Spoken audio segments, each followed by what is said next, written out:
né? Muito menos, você passar 2 semanas, 15 dias. Sim. Aí eu fui estudar e disse, rapaz, seria interessante eu gastar um pouquinho mais, mas trazer uma equipe que eu sei que vai começar e vai finalizar a Uhum. obra, porque esse custo, esse investimento um pouco maior aqui vai me revestir na economia no final por não ter paralisação e estar trabalhando com pessoas de confiança. Então, com as informações que você me passou, eu pude tomar essa decisão. Então, porque assim, a decisão final sempre vai ser do construtor, da pessoa que vai Exatamente. desembolsar. Então, ele precisa dessas informações para poder tomar a decisão. E para mim, valeu muito, né, essa conta, graças a Deus. Mas, Eduardo, outro gargalo que se tem na construção civil e que, infelizmente, ainda não, nas cidades do interior tem muito, mas a gente sabe que está diminuindo, é a questão das informalidades das obras. Ou seja, a pessoa, além de não ter o projeto, ela vai construir sem ter alvará de funcionamento, Hum. sem ter documentação nenhuma. E eu queria saber, né, como que a ProEx, né, pode ajudar essas pessoas que vão construir desde essa parte dos projetos e a parte da legalização, né, desses documentos junto aos órgãos de fiscalização. Pronto. Na Proex Engenharia, nós damos todos os serviços de assessoria que você precisa para a sua obra, desde a parte documental até a parte de finalização. Qual seria esse cronograma para se construir? Obviamente, o primeiro passo que você tem que ter são os projetos que nós conversamos mais cedo, né? Você tem que ter todos esses projetos, nós fornecemos todos esses projetos que você precisa. Com esses projetos finalizados e as documentações, né, pessoais do cliente, nós damos entrada na prefeitura. Para o quê? Para solicitarmos o alvará de construção, que nada mais é do que a autorização da prefeitura, dizendo que aqueles projetos estão conformes e que eles estão autorizados a serem executados no terreno do cliente. Com o alvará em mãos, uma coisa que é muito negligenciada pelos clientes, e na verdade às vezes até por falta de conhecimento, é um negócio chamado CNO. Essa CNO, que é um registro perante os órgãos competentes, o Irã vai poder falar melhor, porque normalmente nós indicamos os serviços dele para essa parte. Explica aí o que é a CNO. O senhor, eu costumo dizer que é assim, por exemplo, você tem o seu CPF, a sua empresa tem o seu CNPJ, então a sua obra ela tem o CNO, que é o Cadastro Nacional de Obra. Ele é o número de identificação da sua obra perante a Receita Federal e perante, né, todos os órgãos. É através desse número que você vai conseguir fazer registro de funcionários, fazer o pagamento e recolhimento do INSS e, ao final da obra, poder emitir a CND, né, daquela construção. Porque para ir para cartório, né, é Sim. necessário que se tenha a CND que aquela obra foi feita de forma regular e os impostos foram pagos. Eduardo, isso é um dos impostos, né, que se paga. Uhum. Tem mais algum custo adicional, mais alguma coisa que é bom as pessoas ficarem atentas nessa questão tributária, nessa questão de pagamentos, de taxas para os órgãos? Sim, nós temos o ISS, que é outro também que é cobrado pela prefeitura. Isso daí eu acho que você vai saber melhor do que eu, mas se eu não me engano é algo em torno de 5% do valor da mão de obra. Nós temos, claro, as questões das taxas cartorais, né? Você vai gastar com algumas coisas em cartório, para registro, emissão de matrícula. Você vai gastar algumas taxazinhas com a prefeitura. O próprio alvará você paga uma pequena taxa também. Deixa eu te fazer uma pergunta, Eduardo. Não Hum. sei se tu vai saber responder. Uma pessoa que me fez essa semana. O cartório, ele cobra a taxa dele baseado na área também do imóvel, no que foi construído, ou é uma taxa fixa para a verbação de todos os imóveis? Sabe dizer? Bom, não é a minha área, mas baseado no que eu observei de outros clientes, eles parecem que têm tetos. Imóveis até tantos metros quadrados tem um valor, acima de tantos metros quadrados tem outro valor. Eu imagino que seja esse Pronto. sistema. Então não é uma taxa fixa, é uma taxa baseada na construção. No tipo da construção. Por exemplo, você não vai pagar por uma casa o mesmo que você pagaria por um loteamento inteiro. Então existem os tetos, né, de cada faixa. A questão do ISS, para que você entenda, é o seguinte: quando você iniciou a obra, você emitiu um documento que se chama alvará de funcionamento. Sim. Quando finaliza a obra, você tem que dar baixa nesse documento. E esse documento de alvará se transforma no ABITS. Abaixo do alvará é a emissão do ABITS. E nesse momento, a prefeitura ela cobra o custo dos serviços prestados por essa obra.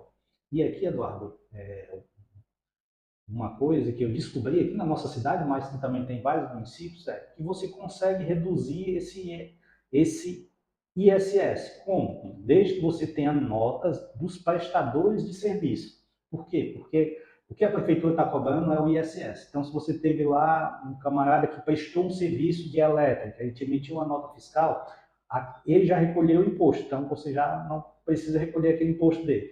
Você comprou um concreto usinado para a sua obra, você contratou um serviço de gesso, o cara vai te dar a nota de prestação de serviço. Então, todas as notas de prestação de serviço. Ou seja, quando é uma nota de prestação de serviço, o prestador pagou o ISS. Já foi recolhido. Então você consegue abater. Isso é tão interessante que eu fui ler o Código Tributário e o sistema da prefeitura aqui ele não está apto para receber essa informação. Tem que mandar para o procurador poder mandar um despacho para o camarada dar o desconto para o cliente. Então tem essa situação também. Só explicar um pouquinho também sobre o ABITS, né? Nós citamos o ABITS, falamos do alvará, mas citamos o ABITS e não dissemos o que é. Após você concluir sua obra, né? Você teve o seu alvará, você abriu o seu CNO, e aí, obviamente, aí vai chegar a parte do executivo em si, que você vai pegar os projetos e executar, mas lá no final, a sua obra só, ela de fato encerra. Inclusive, já fica a dica para quem vai fazer pela Caixa Econômica, você tem que ter esse ABITS no final. Quando você conclui sua obra, para você dar baixa no seu alvará, você chama a prefeitura, você dá a entrada lá, vai vir um fiscal da prefeitura e verificar se sua casa está nos conformes, né, com o que foi aprovado, e se ela está habitável, por isso o nome habite-se. Ou seja, ela diz habite-se nessa casa. Essa casa está habitável, ou seja, ela tem todos os padrões para água potável, água encanada no caso, né, a questão elétrica, a questão da estrutura, enfim, aquela casa está habitável. A prefeitura está atestando que aquela casa pode ser usada dali para frente. E aí a gente levaria esse habite novamente para o cartório para fazer a averbação. Que a averbação nada mais é você tem uma matrícula inicial lá do seu terreno, né? E dizia que existia um terreno ali, um terreno de tantos metros quadrados situado em tal local.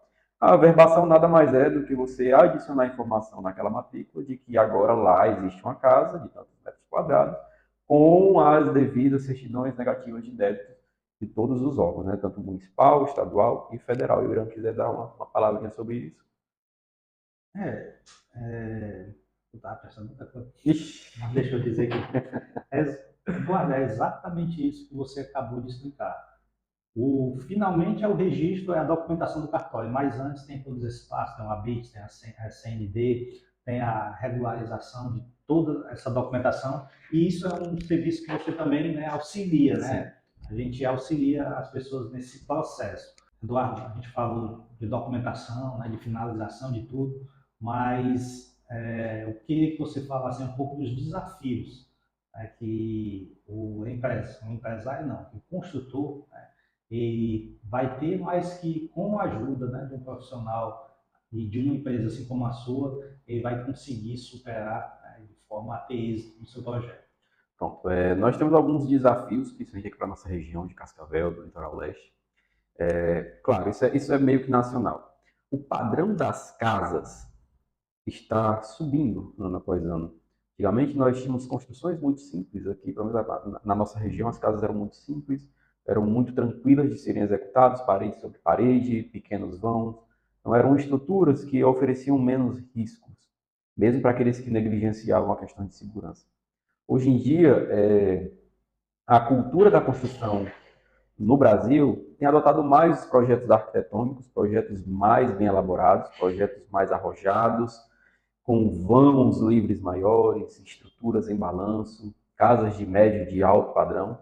E o grande desafio é fazer com que as pessoas entendam que esses projetos são diferenciados, são projetos que precisam de projetos estruturais mais robustos, com mais segurança para compensar essas estruturas.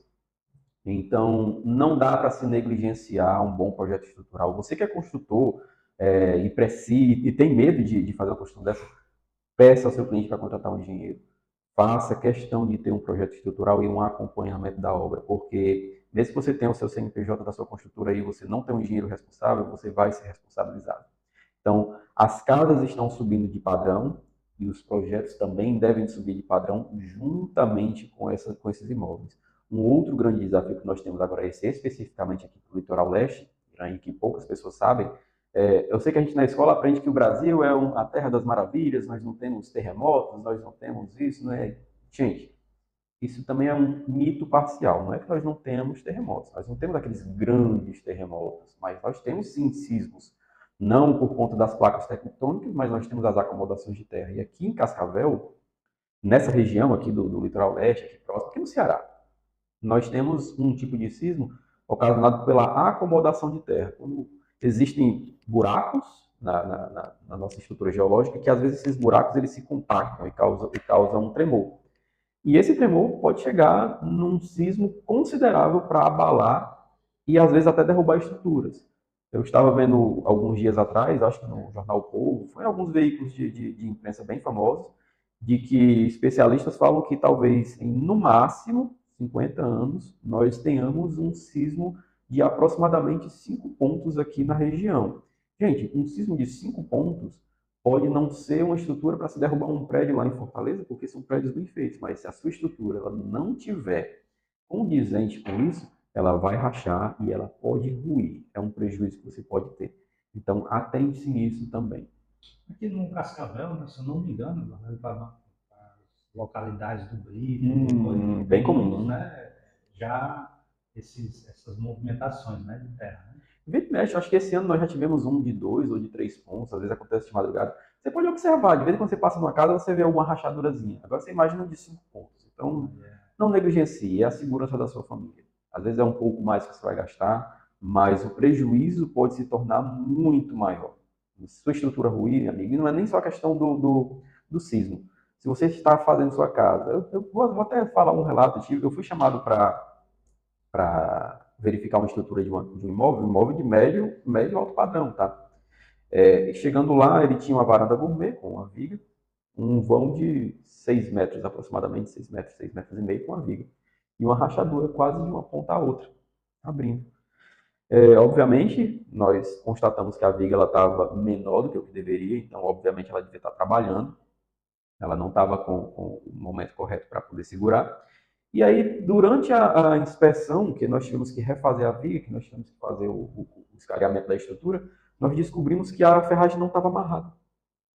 Para quem não entende, a viga ela tem uma ferragem e o pilar ela tem outra ferragem.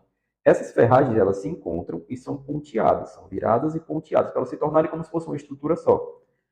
A pessoa que executou a casa colocou a estrutura somente uma em cima da outra e concretou junto, ou seja, elas não tinham união. Então, isso é algo que o cliente jamais saberia e que, se não tivesse constatado lá, poderia ocasionar um problema muito sério. Então, o que eu quero dizer? Não adianta também só você investir em um projeto estrutural, você vai gastar com seu projeto estrutural, botar na mão de uma equipe e não ter o acompanhamento do engenheiro para conferir a execução dessas estruturas. Eu poderia falar aqui de outros relatos de coisas que eu encontrei, que os clientes às vezes chamam, pedem para a gente olhar. Então, tenha a certeza de que o seu mestre, a sua equipe de execução, a sua construtora, está executando conforme o projeto. Isso também é um ponto muito importante, é um outro desafio que nós temos de colocar isso na cabeça do cliente, de que não é um gasto desnecessário em dinheiro. Ah, eu vou pagar engenheiro para quê?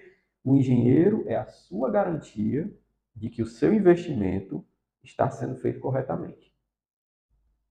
Pois é. Pessoal, imagine que a casa que você vai construir é o lugar onde você vai colocar sua família, seus filhos, seus netos, onde você pode até envelhecer nesse lugar, né?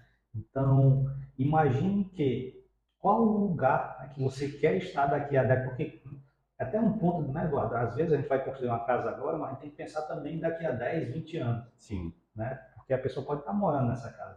Então, às vezes, muitas vezes por economias bestas, né, ela pode colocar todo esse projeto, né, de longo prazo a perder. E com custos durante o tempo, né, de reformas, no caso, uma situação dessa daí, Foi um custo elevado. É um muito custo mais difícil elevado. você refazer. E sem falar de botar em risco, né, sua família, é a sua família que vai morar. Né, e você vai economizar com coisas que são essenciais, então não se perca, né, nessas armadilhas, né? Eu chamo de armadilhas e mitos que a gente tem, né, na cabeça e que a gente tem que ir aos poucos evoluindo nessa mentalidade. Economia boba, o barato que sai caro. Tem vários ditos populares para esse tipo de coisa. É muito parecido aqui com a minha área. A pessoa muitas vezes começa uma empresa sem ter empresa. Ou seja, começa a comprar e vender sem ter um CNPJ, sem saber as obrigações que tem que ter, aí uma hora para outra chega uma fiscalização da Cefaz, leva toda a mercadoria da pessoa, ou notifica, a pessoa vai ter que pagar todo aquele imposto no CPF, e aí tudo que a pessoa economizou, ela vai dar para o governo, porque estava trabalhando de forma desorganizada. Eduardo, onde é que as pessoas podem encontrar você, né, para poder fazer essas propostas de trabalho, conhecer mais o seu trabalho, ver, né, trabalhos feitos já por você?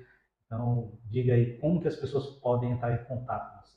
Pronto, nós majoritariamente atendemos pelo Instagram, né? Nós temos nosso arroba, não está ali, mas é o arroba proex, coloca aqui embaixo, proex.eng, de engenharia. Você também pode me procurar pelo WhatsApp, que é o DDD 85 98614 2066, inclusive fazendo projetos estruturais para o Brasil inteiro. Então, se você estiver vendo esse vídeo em outro estado, quiser passar o projeto para a gente fazer aqui a questão estrutural, nós também fazemos, tá bom? Então, pessoal, foi um prazer para todos vocês que assistiram.